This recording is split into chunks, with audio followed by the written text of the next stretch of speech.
Ashwood campsite. I always hated camping. But when Tyler suggested a weekend trip to Ashwood Forest, I shrugged and went along. "It's just one night," he said, flashing that reckless grin. "And Ashwood's supposed to have the best stargazing spots in the whole state." There were 4 of us: me, Tyler, Jamie, and Cass. We piled into Tyler's beat-up Jeep, guitars and beers in tow, and drove until the roads narrowed and the trees thickened. Ashwood Forest had a reputation, something about people going missing over the years. But nobody really talked about it anymore. I chalked it up to small-town ghost stories. We set up camp in a clearing a little off the trail. As the sun set, the forest around us turned dense and dark, and the fire Tyler built quickly became the center of the universe. We passed around a bottle, laughed too loud, and told stories about urban legends and unsolved murders. Typical stuff. It was Cass who first noticed it. Around midnight, she stopped mid-laugh, cocking her head toward the woods. "Did you hear that?" she whispered. The 3 of us froze. The fire crackled, and in the silence that followed, I thought I heard it too. A soft, rhythmic snap of twigs, like someone walking carefully around us. "Probably a deer," Jamie said, but his voice wasn't convincing. "Let's check it out," Tyler said, grabbing a flashlight. He was always the brave one, or the stupid one. We trailed after him, our feet crunching on dead leaves. The beam of light cut through the trees, slicing the darkness into jagged shapes. About 50 feet from camp, we found it. A man standing between 2 trees. At first, I thought he was a hiker, lost maybe.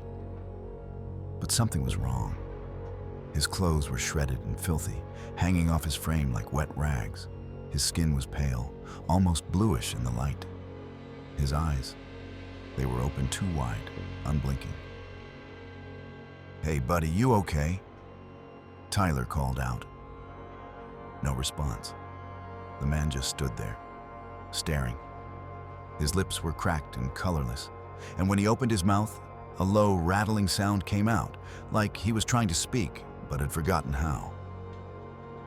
I stepped back. Every instinct in me screamed to run, but Tyler took a step forward. "Where's your camp? Are you lost?" The man's mouth opened wider, stretching grotesquely, and he screamed. It wasn't a normal scream. It was high-pitched, keening, almost metallic. It cut through me, left my ears ringing. Tyler stumbled back. "Jesus Christ." Then the man lurched forward, twitching, his body jerking unnaturally, like a puppet yanked on too many strings. We bolted. I don't remember how we got back to the fire. I just remember running so hard my chest ached, branches whipping at my face. When we burst into the clearing, Cass was already throwing our stuff into bags, Jamie right behind her. None of us spoke. We didn't need to. We jumped into the Jeep, and Tyler gunned it, fishtailing in the dirt. The headlights caught the trees in frantic flashes as we tore down the trail. No one said a word for miles. It was Jamie who broke the silence. "Did you see his face?" His voice was hoarse. Cass nodded, clutching her arms. He was smiling. I kept my eyes on the rearview mirror the whole drive back, half expecting to see that pale, broken figure running after us. Later that night, safe at home, I couldn't sleep. I pulled out my phone and Googled Ashwood Forest missing persons.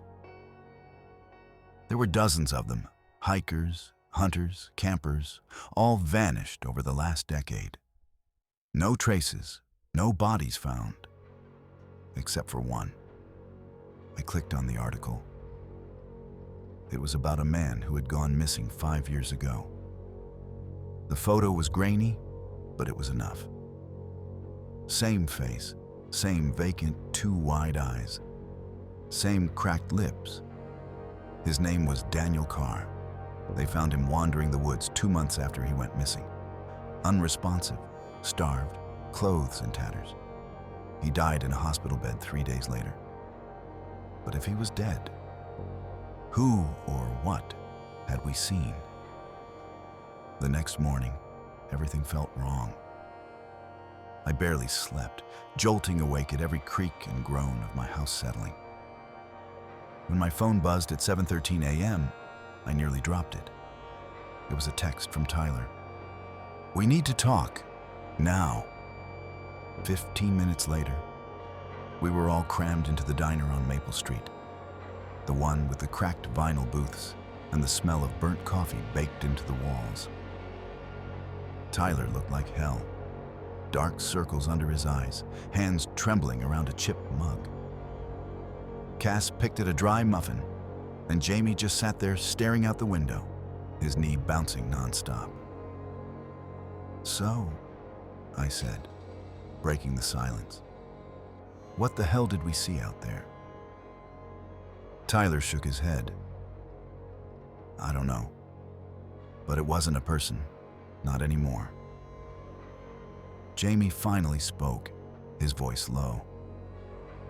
"I couldn't sleep. I kept hearing that scream, over and over." Cass shivered. It was like it wasn't human. The diner door jingled open, and we all flinched. Just a family coming in for breakfast. I leaned in closer. "I looked up that guy. Daniel Carr, he's dead. Been dead for years." Tyler's mouth tightened. "And what did we see?" Cass's voice was barely a whisper. Maybe it wasn't him. Maybe it was something wearing him. We sat there, staring at each other, letting that sink in. Jamie pulled out his phone and flipped it around to show us. It was a picture of the Ashwood trail map, but he had marked our campsite with a shaky red circle. "Look," he said, zooming in. "I found this old blog from like 2008. Some survivalist guy. He said there were parts of Ashwood where the compass wouldn't work, places where things moved differently." He scrolled down. Grainy photos, half-rotted signs, a series of warnings. "Do not stay after dark. Do not look at them. If you hear them, run." Jamie's finger tapped the last line. "They wear the ones they take." A heavy silence settled over us. Tyler exhaled sharply. "We can't just leave it like this. There could be other campers out there." "You want to go back?" I asked, my stomach flipping. Tyler nodded. "Not for long. Just enough to mark the trail, maybe set up a warning. We don't have to get close." Cass shook her head. "No way, I'm not going back there." "I'm with Cass," Jamie said, shoving his phone away. Tyler looked at me. I didn't want to go.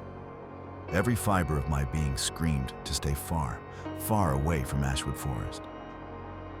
But there was something else too, a gnawing guilt. What if someone else stumbled into that clearing? "Fine," I said, "but we go during the day, and we don't stay long." Tyler gave me a grim smile. We left around noon, just Tyler and me. Jamie lent us his extra compass, and Cass handed over a canister of pepper spray, like it would do any good against whatever was out there. The drive back felt longer than before. Every mile closer, the trees seemed to press tighter against the road, blocking out the sun. When we reached the trailhead, I hesitated. "This is stupid," I muttered. Tyler clapped a hand on my shoulder. just quick in and out. We started walking. The forest was quieter in the daytime, but not in a way that felt safe. It was too quiet. No birds, no wind, just the crunch of our boots on the dirt path. It took about 30 minutes to reach the clearing. Our campfire was long dead, reduced to a mound of gray ash. Scattered beer cans and a few trampled sleeping bags were the only signs we'd ever been there. I knelt down and pulled a red bandana from my pack, tying it to a low-hanging branch. "There," I said. "Warning enough." Tyler didn't answer. When I turned, he was standing rigid, staring into the trees. "Tyler?" He didn't move. I followed his gaze. At first, I didn't see anything, just trees and shadows. Then, deeper in the woods, I saw him. The same man from last night. Or, no, not the same. His face was different this time. Newer, fresher. His clothes weren't shredded anymore. They were clean, almost new, like they hadn't been worn long. His skin, though, it was still wrong. Still too pale. And he wasn't alone. More figures emerged from between the trees. A woman with blonde hair matted against her face. A kid in a hoodie too big for him. Their movements were jerky, unnatural, like marionettes without a master. "Tyler?" I hissed, backing away. "We have to go." He didn't move. The figures advanced, their mouths slack, eyes wide and unblinking. The woman's jaw hung crookedly, like it had been broken and never set right. The kid's hoodie was stained with something dark. I grabbed Tyler's arm and yanked. Finally, he blinked and ran. We didn't stop. We crashed through the undergrowth, branches tearing at our clothes, feet slipping in the dirt. I didn't dare look back. I could feel them behind us, hear the soft thud-thud of 2 heavy footsteps. We burst out of the woods and into the parking lot. Tyler fumbled with the keys, hands shaking so bad he dropped them twice. I bent to scoop them up and froze.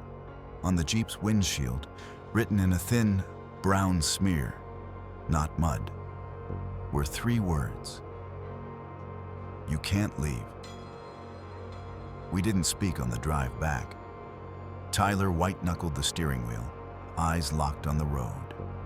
I kept looking behind us, half expecting to see figures lurching out of the trees, chasing the Jeep down the highway.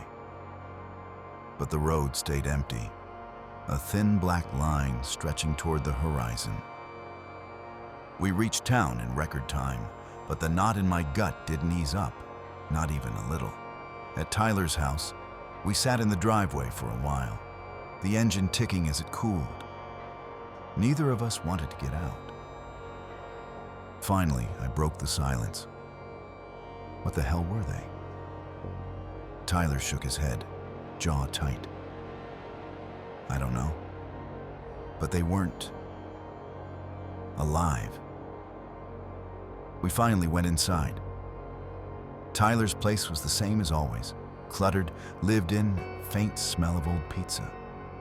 But it felt different now, like we'd brought the forest with us, trailing mud and rot through the front door.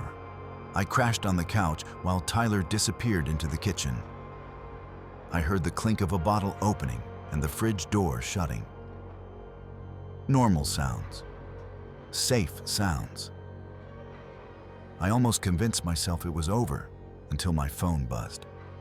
It was Cass. "Cass, are you guys home yet?" I was about to reply when another message popped up. "Cass, are you okay? There's someone outside my window." I bolted upright. "Tyler, Cass. She says someone's outside her window." Tyler came rushing back, beer forgotten on the counter. "Text her back. Tell her to call the cops." I was already typing, my hands shaking. Me. Lock all the doors. Stay inside. We're coming. Cass. It's just standing there, not moving. Another message. Cass. It looks like Jamie. I swallowed hard. Jamie. We hadn't heard from him since this morning. The drive to Cass's place was a blur of red lights and reckless speed. Tyler didn't even park. He just jumped the curb and killed the engine halfway up her lawn. Cass lived in a one-story house at the edge of town, just far enough from neighbors that screaming wouldn't help. When we ran up the driveway, she flung the door open and yanked us inside. "Did you see it?" she gasped, slamming the deadbolt. "No," I panted. "Where?" She pointed toward the living room window. The curtain was pulled back just a sliver. Slowly, heart hammering, I crept forward and peeked out. At first, I didn't see anything. Then, movement. A figure standing halfway down the street, motionless under the streetlight. It did look like Jamie. Same hoodie, same slouched shoulders, but he was wrong, too still. His head was tilted at an unnatural angle, mouth hanging open. As I watched, he lifted one hand, slow, puppet-like, and waved. My blood ran cold. Tyler yanked me back from the window. "Don't look," he hissed. "What the hell is happening?" Cass whispered. I swallowed hard. "I think they followed us." Cass blinked. There's more?" I nodded. As if in answer, more figures shuffled into view, stepping into the circle of streetlight one by one. Blank faces, tattered clothes, staring, waiting. "They're not alive," Tyler said, his voice flat. "They wear the ones they take," I murmured, remembering the blog post. "What does that mean?" Cass hissed. It meant Jamie wasn't Jamie anymore. It meant whatever those things were, they used the people they caught. Wore them like old clothes. I stepped back from the window, trying not to panic. "We have to leave. Now." Tyler shook his head. "You saw what was on the Jeep. They said we can't leave." Cass was on the verge of tears. "Then what do we do?" I didn't have an answer. The doorknob rattled, soft at first, then harder. I grabbed Cass's wrist. "Back door now." We moved fast, skirting the living room, Tyler throwing the lock on the back door. We slipped out into the night, Cass sobbing quietly behind me. The backyard was worse, darker, no streetlights. Just trees and the neighbor's fence. We bolted for the car parked out front. Tyler fumbled with the keys, hands slick with sweat. A soft shuffling sound came from behind us. I turned. Jamie, or what used to be Jamie, was standing at the edge of the yard. His hoodie was torn now, hanging off him like wet paper. His mouth opened, wider than humanly possible, stretching until it looked like it might split his face in half. And then he screamed. That same high, metallic wail that tore at my ears and made my vision blur at the edges. More figures appeared, pouring out of the shadows like water. Faceless, hollow things wearing stolen skin. "Tyler, now!" I screamed. The car doors unlocked with a click. We dove inside, slamming the doors just as the first figure hit the side of the car with a heavy thud. Tyler gunned it. Figures slapped against the windows, clawing and slamming, but the car peeled away, tires screaming. We didn't stop driving until we hit the next town over. Now we're holed up in a motel room with the blinds drawn tight and the door double locked. Cass hasn't stopped shaking. Tyler's pacing, muttering to himself. I'm writing this down because I don't know what else to do. I keep thinking about the blog post. They wear the ones they take. Do not stay after dark. Do not look at them. If you hear them, run. I didn't look, but Tyler did. And just now, as I glanced over at him pacing, I realized something. He's not muttering. He's whispering, repeating the same words over and over again. I can see you. I can see you. I can see you. I didn't say anything right away. Just sat there, paralyzed, listening to Tyler whisper the same 4 words under his breath. I can see you. I can see you. I can see you. Cass noticed too. Her eyes flicked to me, wide and terrified, but she didn't dare speak. Tyler's pacing slowed, and for a horrible moment, he just stood there, staring at the wall. I can see you. His voice was wrong. Too flat, too mechanical, like something mimicking human speech without understanding it. Tyler, I said. Careful, slow. Are you okay? No answer. He turned, moving stiffly, head tilting just slightly to one side, the same way Jamie had. Cass squeezed my arm, her nails digging in. We need to go, I whispered. She nodded. I slid my hand toward the edge of the bed, fingers closing around the car keys I'd left on the nightstand. Tyler watched, not blinking, not breathing. The air in the motel room felt thick, heavy, like the walls were closing in. Slowly, painfully, I stood up. Tyler's head tracked the movement. Cass stood too, trembling, tears brimming in her eyes. We're just gonna grab something from the car, I said, voice shaking. Tyler smiled. It was the smile that did it, that awful, too wide stretch of lips that split the corners of his mouth and exposed gums and teeth, a grotesque mockery of anything human. He took a step toward us. Cass bolted. I was right behind her, fumbling with the lock. Tyler lunged, but I got the door open just in time, and we spilled out into the parking lot. Behind us, the door slammed open. Tyler stumbled out, but he wasn't alone. Figures began to emerge from the shadows around the motel, from the trees, the alleyways, the road. They moved in that same broken way, twitching and lurching, mouths hanging open, empty eyes locked on us. The car was our only chance. Cass and I sprinted for it. I hit the unlock button, heart hammering in my chest. Tyler screamed behind us, not in anger, but in that awful metallic shriek that wasn't meant for human ears. The engine roared to life. Cass dove into the passenger seat, and I threw the car into reverse, tires squealing as we peeled out of the lot.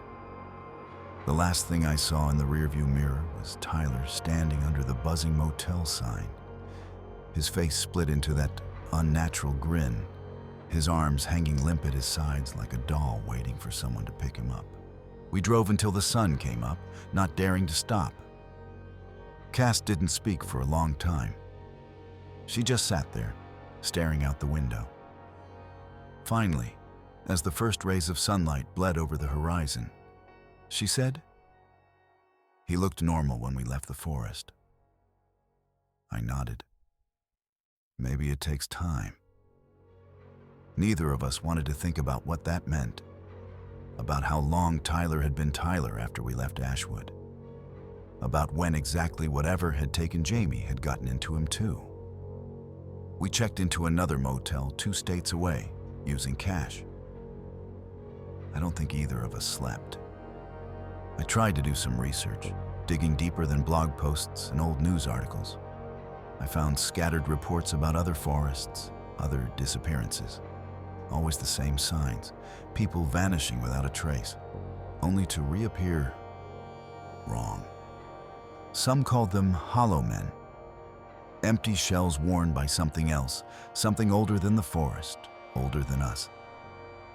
Some said once you see them, they mark you.